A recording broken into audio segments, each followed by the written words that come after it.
인도네시아가 한국과 공동 개발하던 KF-21을 두고 갑자기 튀르키예의 KAN 전투기와 양해각서를 체결했다는 소식은 단순한 전투기 선택 문제가 아니라 국제 방산시장 전체를 흔드는 신호로 받아들여졌다. 겉으로 보기에는 성능 비교의 문제처럼 보일 수 있지만 실제로는 기술 이전, 정치적 계산, 그리고 미래 항공 전력 주도권을 둘러싼 훨씬 더 복합적인 판단이 깔려있다.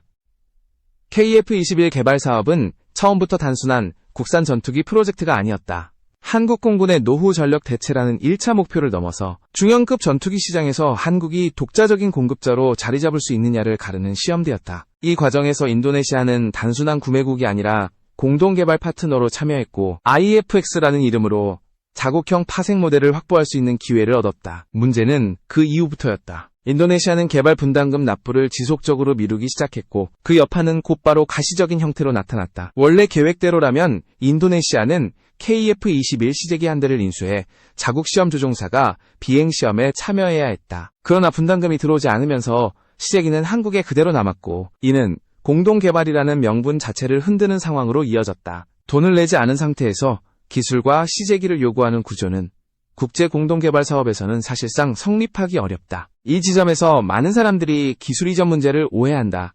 KF-21 사업에서 기술 이전은 무상 이전이나 핵심 기술 공개가 아니다. 인도네시아가 부담한 금액의 비례한 범위 내에서 그리고 국제 규정과 국내 법률이 허용하는 수준에서만 이루어진다. 특히 항공 전자장비나 스텔스 핵심 요소, 엔진 관련 기술은 한국도 임의로 이전할 수 없는 영역이다. 이 사업에서 인도네시아가 기대할 수 있는 핵심은 전투기 생산 기술과 조립 경험, 즉 향후 자국에서 IFX를 생산할 수 있는 기반을 마련하는 데 있다. 그럼에도 불구하고 인도네시아 내부에서는 불만이 쌓였고 그 틈을 파고든 것이 튀르키예의 KAAN이다. KAAN은 아직 시제기 단계에 머물러 있고 양산 일정도 명확하지 않다.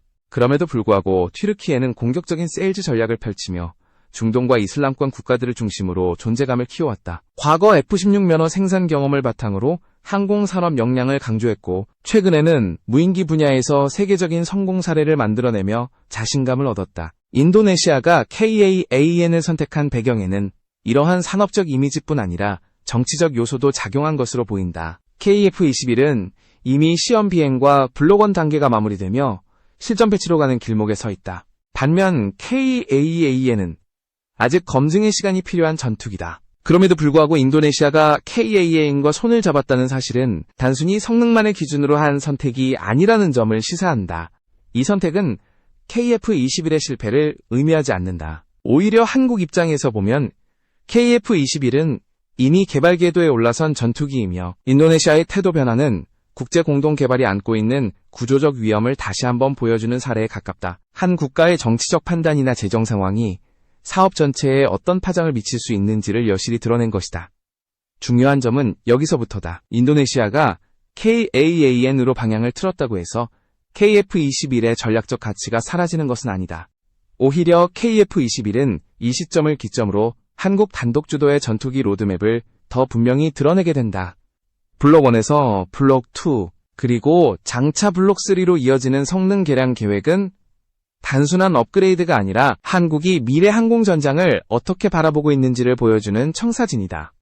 KF-21은 처음부터 완성형 스텔스 전투기를 목표로 하지 않았다. 대신 현실적인 기술 수준에서 출발해 단계적으로 진화하는 방식을 택했다. 이 전략은 단기간에 화려한 성능을 과시하기보다는 안정적인 전력화와 지속적인 성능 향상을 통해 장기적으로 경쟁력을 확보하겠다는 판단에 기반한다. 그리고 바로 이 지점에서 KF-21의 진짜 잠재력이 드러나기 시작한다. KF-21의 진짜 차별점은 단순한 기체 형상이나 외형에서 나오지 않는다. 이 전투기의 핵심은 단계적으로 확장되는 작전 개념과 미래 전장을 전제로 설계된 항공 전자 구조에 있다. 블록1에서 블록2 그리고 장차 블록3로 이어지는 로드맵은 단순한 성능 향상이 아니라 전투기 역할 자체의 진화를 의미한다. 블록1 단계의 KF-21은 공중 우세 임무에 집중한다. 이는 의도적인 선택이다. 초기 전력화 단계에서 가장 안정적으로 구현할 수 있는 임무부터 확보하고 기체와 시스템의 신뢰성을 충분히 검증하겠다는 전략이다. 공대공 임무에 특화된 블록1은 최신 AESA 레이더와 기본적인 전자전 대응 능력을 갖추고 있으며 한국 공군이 실제 작전 환경에서 빠르게 운용 경험을 축적할 수 있도록 설계됐다. 블록2로 넘어가면서 KF-21의 성격은 완전히 달라진다. 공대지와 공대함 임무가 추가되며 전투기는 단순한 요격기가 아닌 다목적 전투기로 진화한다. 이 단계에서 중요한 것은 무장 통합 능력과 센서 융합이다. 다양한 임무를 수행하려면 레이더와 전자광학 장비, 데이터 링크가 하나의 체계로 작동해야 한다. KF-21은 이 부분에서 처음부터 개방형 구조를 채택해 향후 소프트웨어 업그레이드를 통해 성능을 확장할 수 있도록 설계됐다. 여기에 더해 주목받는 요소가 인공지능 기반 조종 보조 개념이다. KF-21에 적용이 검토되고 있는 인공지능 기능은 조종사를 대체하는 개념이 아니다. 전투 상황에서 방대한 센서 정보를 실시간으로 정리하고 위협 우선순위를 제시하며 최적의 기동과 무장 선택을 보조하는 역할에 가깝다. 이는 조종사의 부담을 줄이고 고속으로 전개되는 현대 공중전에서 생존성을 높이는 핵심 요소로 작용한다. 유무인 복합작전 개념 또한 KF-21 로드맵의 중요한 축이다. KF-21은 단독으로 싸우는 전투기가 아니라 무인 전투기와 팀을 이루는 지휘 플랫폼으로 발전하는 것을 목표로 한다. 유인 전투기가 전장 전체를 통제하고 무인기가 위험 지역에 먼저 투입돼 정찰이나 공격을 수행하는 방식이다. 이런 구조가 완성될 경우 전투기의 생존성과 임무 성공률은 기존 개념과 비교할 수 없을 정도로 높아진다. 이러한 개념은 단순한 미래 구상이 아니다. 이미 여러 국가가 유무인 복합작전을 차세대 공중전력의 핵심으로 설정하고 있다. KF-21이 이 흐름에 맞춰 설계되고 있다는 점은 이 전투기가 단기적인 성능 비교를 넘어 장기적인 경쟁력을 염두에 두고 개발되고 있음을 보여준다. 반면 튀르키예 KAAN은 처음부터 완전한 스텔스 전투기를 지향한다는 점을 강조한다. 그러나 완전 스텔스 전투기는 개발, 난이도와 비용, 그리고 시간이란 측면에서 막대한 부담을 동반한다. 아직 시제기 단계에 머물러 있는 KAAN이 실제 전력화까지 얼마나 걸릴지는 불확실하다. 반대로 KF-21은 이미 시험 비행과 양산 단계로 진입하며 현실적인 시간표를 따라 움직이고 있다. 이 차이는 단순히 기술 수준의 문제가 아니다. 전투기 개발에서 가장 중요한 요소 중 하나는 지속적인 운용 경험이다. 실제 공군이 사용하면서 발견되는 문제를 어떻게 빠르게 수정하고 성능 개량으로 연결하느냐가 전투기의 수명을 좌우한다. KF-21은 이 점에서 이미 한 발 앞서 있다. 실전 운용을 통해 축적되는 데이터는 향후 블록3와 그 이후의 개량형 개발에 결정적인 자산이 된다. 결국 KF-21의 전략은 명확하다. 처음부터 모든 것을 갖춘 전투기를 만들기보다는 지금 당장 쓸 수 있는 전투기를 빠르게 확보하고 이를 기반으로 점진적인 진화를 이어가는 방식이다. 이 접근법은 화려하지는 않지만 실패 가능성을 최소화하면서 장기적인 성공 확률을 높이는 선택이다. 그리고 바로 이 현실적인 전략이 KF-21을 단순한 4.5세대 전투기가 아닌 미래 전력의 출발점으로 만들고 있다. KF-21이 직면한 가장 큰 기술적 도전은 스텔스 성능의 확장이다. 현재 KF-21의 형상은 외부 무장을 전제로 한 4.5세대 전투기의 특성을 지닌다. 기체 설계 단계에서 레이더 반사 면적을 최소화하는 요소들이 반영되었지만 외부 무장을 장착하는 순간 스텔스 성능은 급격히 떨어진다. 이 한계는 블록3 단계에서 본격적으로 극복해야 할 과제로 남아있다. 블록3의 핵심은 내부 무장창이다. 외부에 노출된 무장을 기체 내부로 완전히 수용할 수 있어야 진정한 의미의 스텔스 성능을 확보할 수 있다. 그러나 내부 무장창은 단순히 공간을 파내는 문제가 아니다. 고속 비행 중 무장창을 개폐하고 무장을 안전하게 분리하며 다시 닫는 일련의 과정은 공기역학과 구조 강성, 그리고 제어 시스템이 완벽하게 맞물려야 가능하다. 이 과정에서 가장 어려운 점은 안정성이다. 전투기가 고속으로 비행하는 상황에서 내부 무장창을 여닫는 것은 마치 시속 수백 킬로미터로 달리는 차량의 문을 여는 것과 유사한 위험을 동반한다. 기류의 변화는 기체 자세에 영향을 줄 수 있고 작은 오차도 치명적인 결과로 이어질 수 있다. 그렇기 때문에 내부 무장창 개발은 풍동시험과 비행시험, 그리고 수많은 시뮬레이션을 통해 장기간에 걸쳐 검증되어야 한다. 또 다른 과제는 레이더 반사 면적 저감 기술이다. 내부 무장창만으로 완전한 스텔스 성능을 확보할 수는 없다. 기체 표면에 적용되는 도료와 필름, 그리고 접합부 처리 기술까지 포함해 종합적인 접근이 필요하다. 이러한 기술들은 개발 비용이 크고 단기간에 성과를 내기 어렵다. 한국은 이 분야에서 아직 본격적인 실전 적용 경험이 제한적이기 때문에 블록3 단계에서 상당한 연구개발 투자가 요구된다. 이 지점에서 KF-21 개발 전략의 현실성이 다시 한번 드러난다. 처음부터 완전 스텔스 전투기를 목표로 했다면 개발 일정은 지금보다 훨씬 늘어졌을 것이다. 그러나 단계적 접근을 선택했기 때문에 현재는 실전 운용이 가능한 전투기를 확보하면서 동시에 다음 단계를 준비할 수 있는 여유를 얻었다. 이는 실패 위험을 분산시키는 동시에 기술 축적의 시간을 확보하는 효과를 낳는다. 내부 무장창 개발과 스텔스 성능 강화는 단순히 기체 성능 향상에 그치지 않는다. 이는 KF-21이 어떤 전투기를 대체하고 어떤 역할을 수행할 것인지를 결정짓는 문제다. 한국 공군은 이미 F-35를 운용하고 있지만 F-35는 운용 제약이 많고 독자적인 개량이 제한된 전투기다. 반면 KF-21은 자국 주도의 개량과 운용 개념을 적용할 수 있는 플랫폼이다. 바로 이 점에서 블록3는 전략적 의미를 갖는다. KF-21이 블록3 단계에서 내부 무장창과 향상된 스텔스 성능을 확보한다면 이는 단순한 성능 개선이 아니라 한국 공군의 작전 자율성을 크게 확대하는 계기가 된다. 외부 제약에 덜 의존하는 전투기, 그리고 한국의 전장 환경에 맞춰 지속적으로 진화할 수 있는 전투기가 되는 것이다. 결국 내부 무장창과 스텔스 기술은 KF-21 개발의 가장 험난한 구간이 될 가능성이 크다. 그러나 동시에 이 과제를 넘어설 수 있다면 KF-21은 단순한 중형 전투기를 넘어 차세대 공중전력의 핵심 플랫폼으로 자리 잡게 된다. 이 선택의 결과는 단기간에 드러나지 않겠지만 장기적으로는 한국 항공산업의 방향을 결정짓는 중요한 분기점이 될 것이다. KF-21 개발 논쟁에서 가장 뜨거운 주제 중 하나는 국산 항공기 엔진이다. 많은 사람들이 묻는다. 이미 검증된 F414K 엔진을 사용하는데 왜 굳이 막대한 비용과 시간을 들여 자체 엔진을 개발해야 하느냐는 것이다. 이 질문은 표면적으로는 합리적으로 보이지만 그 이면에는 전투기 개발의 가장 핵심적인 현실이 숨겨져 있다. 현재 양산되는 KF-21은 F414K 엔진을 사용한다. 이 결정은 기술적 안정성과 일정 관리 측면에서 최선의 선택이었다. F414K는 4.5세대 전투기에 적합한 성능을 제공하며 한국은 이 엔진을 국내에서 면허 생산할 수 있는 기반도 확보하고 있다. 문제는 여기서 끝나지 않는다. KF-21이 블록3로 진화하거나 그 이후에 차세대 전투기로 넘어가는 순간 엔진 요구 조건은 완전히 달라진다. 스텔스 성능 강화를 위해 내부 무장창을 적용하면 기체 중량은 증가한다. 여기에 추가적인 센서와 전자전 장비 그리고 유무인 복합 작전 시스템까지 탑재하면 추력 여유는 더욱 줄어든다. 결국 더 강력한 엔진이 필요해진다. 그러나 이 지점에서 미국의 정책이라는 현실적인 벽에 부딪히게 된다.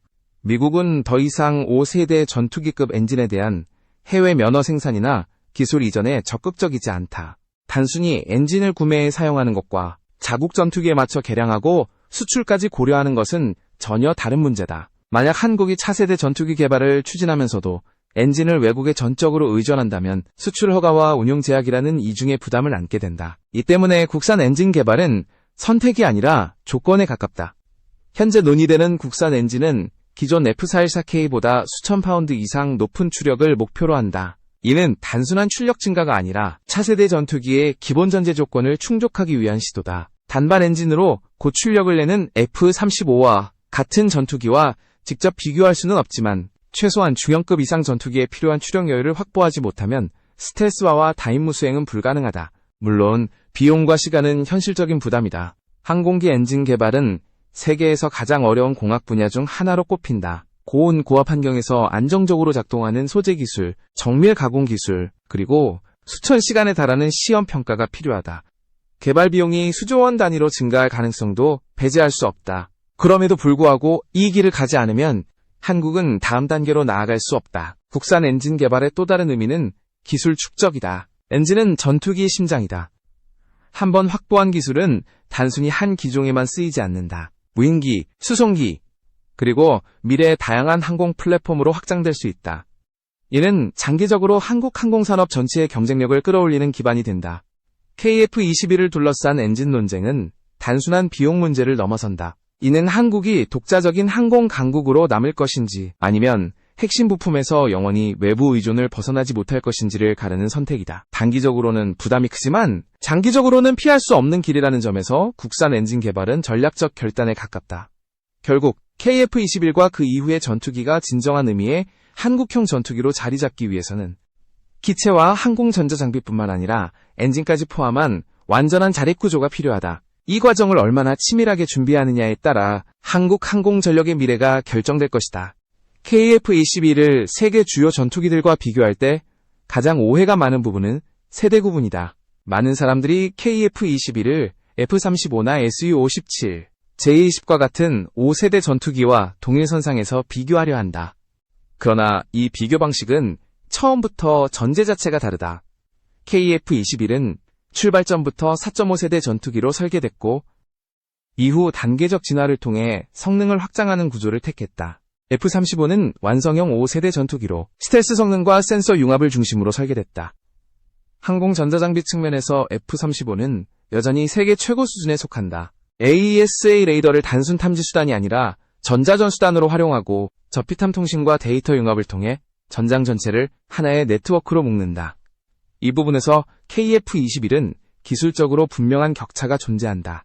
KF-21의 항공 전자장비는 최신 기술을 적용했지만 소프트웨어 성숙도와 전장 통합 경험에서는 F-35와 비교하기 어렵다. 이는 기술력 부족이라기보다 개발 철학의 차이에 가깝다. KF-21은 독자 운용과 개량을 전제로 설계된 플랫폼이며 시간이 지날수록 자체적인 성능 축적이 가능하다. 반면 F-35는 강력하지만 운용과 개량에서 제약이 따르는 구조다. 러시아의 Su-57과 비교하면 또 다른 양상이 드러난다. Su-57은 기동성과 고속 비행 성능을 중시한 전투기다. 스텔스 성능에서는 F-35에 비해 제한적이지만 특정 작전 환경에서는 강점을 발휘할 수 있다. KF-21은 이와 달리 안정성과 다목적 운용을 우선시한다. 극단적인 기동 성능보다는 다양한 임무를 안정적으로 수행할 수 있는 균형을 추구한다는 점에서 성격이 다르다. 중국의 J-20은 대형 기체라는 점에서 독특한 위치를 차지한다. 광대한 작전 반경과 장거리 임무를 염두에 둔 설계는 중국 공군의 전략적 요구를 반영한다. 스텔스 성능과 항공 전자장비는 빠르게 발전하고 있지만 실제 운용 경험과 전투 데이터는 여전히 제한적이다. KF-21은 기체 규모와 임무 범위에서 J-20과 직접 경쟁하기보다는 중형급 전투기 시장이라는 다른 영역을 겨냥한다. 이 비교에서 중요한 점은 KF-21이 누구를 이기기 위해 만들어졌느냐가 아니다. KF-21은 한국 공군의 현실적인 작전 환경과 예산 구조, 그리고 장기적인 산업 전략에 맞춰 설계된 전투기다. 모든 성능을 최고 수준으로 끌어올리는 대신 필요한 요소를 균형 있게 갖추고 지속적으로 개량할 수 있는 여지를 남겼다. 또 하나 주목할 점은 수출 시장이다. 많은 국가들이 F-35와 같은 최첨단 전투기를 원하지만 비용과 운용 제약 때문에 쉽게 선택하지 못한다. KF-21은 이 틈새 시장을 겨냥한다. 합리적인 비용, 안정적인 성능, 그리고 일정 수준의 기술 이전 가능성은 중형급 전투기를 찾는 국가들에게 매력적인 조건이다. 결국 KF-21의 비교 대상은 단순한 성능표 위의 숫자가 아니다. 어떤 국가가 어떤 전투기를 필요로 하는지, 그리고 그 전투기를 얼마나 자율적으로 운용하고 개량할 수 있는지가 핵심이다. 이 관점에서 보면 KF-21은 경쟁자들과 다른 길을 걷고 있으며 그 차별점은 시간이 지날수록 더욱 분명해질 가능성이 크다. KF-21의 진정한 가치는 단기적인 성능 비교나 특정 국가의 선택 여부로 판단할 수 없다. 이 전투기는 한국 공군의 전력 공백을 메우는 동시에 한국 항공산업이 어느 단계까지 올라왔는지를 보여주는 지표에 가깝다. 이미 120대 규모의 양산 계획이 진행되고 있고 이를 통해 노후 전투기들은 순차적으로 퇴역하게 된다. 이 과정 자체가 한국 공군 전력 구조의 근본적인 변화를 의미한다. 가장 중요한 요소는 실제 운용이다. 전투기는 개발이 끝났다고 해서 완성되는 무기가 아니다. 공군이 얼마나 빨리, 얼마나 많이 운용하느냐에 따라 전투기의 완성도가 결정된다. KF-21이 조기에 실전 배치될수록 문제점은 빠르게 드러나고 개선으로 이어질 수 있다. 이러한 선순환 구조는 블록2와 블록3 개발 속도를 가속하는 핵심 동력이 된다. 특히 블록2의 조기 전력화는 전략적 의미가 크다. 공대공 임무에 국한된 전투기는 수출 시장에서 경쟁력이 제한적이다. 반면 공대지와 공대함 임무까지 수행할 수 있는 다목적 전투기는 선택지가 훨씬 넓어진다. 여러 국가들이 KF-21 블록2에 관심을 보이는 이유도 여기에 있다. 실제로 외국 공군 관계자들이 시제기 비행에 직접 참여하거나 관람했다는 사실은 단순한 외교적 제스처를 넘어 실질적인 관심의 표현으로 해석할 수 있다. KF-21의 또 다른 강점은 개량 여지다. 처음부터 모든 성능을 고정한 전투기가 아니라 운용 경험을 바탕으로 지속적인 성능 향상이 가능한 플랫폼이라는 점은 장기적으로 큰 자산이다. 내부 무장창과 스텔스 성능 강화, 인공지능 보조 시스템, 유무인 복합작전 능력은 단번에 완성되는 요소가 아니다. 그러나 하나씩 쌓아 올릴 수 있다는 점에서 KF-21은 시간이 아군인 전투기라고 볼 수 있다. 인도네시아와의 협력 문제는 분명 아쉬운 부분을 남겼다. 그러나 동시에 국제공동개발의 현실을 다시 한번 인식하게 만든 계기이기도 하다. 한 국가의 정치적 판단과 재정 상황이 사업 전반에 어떤 영향을 미칠 수 있는지를 보여준 사례다. 그럼에도 불구하고 KF-21 개발 자체가 흔들리지 않았다는 점은 이 사업의 기반이 충분히 탄탄하다는 증거다. 궁극적으로 KF-21은 완성형 답안을 제시하는 전투기가 아니다. 대신 질문을 던지는 전투기다. 한국은 앞으로 어떤 전투기를 만들 것인가? 어디까지 독자적으로 갈 것인가? 그리고 어느 시점에서 차세대 전투기로 넘어갈 것인가에 대한 질문이다. KF-21은 그 질문에 대한 첫 번째 현실적인 답변이며 동시에 다음 단계를 향한 출발점이다. 시간이 지나면 KF-21의 평가는 달라질 가능성이 크다.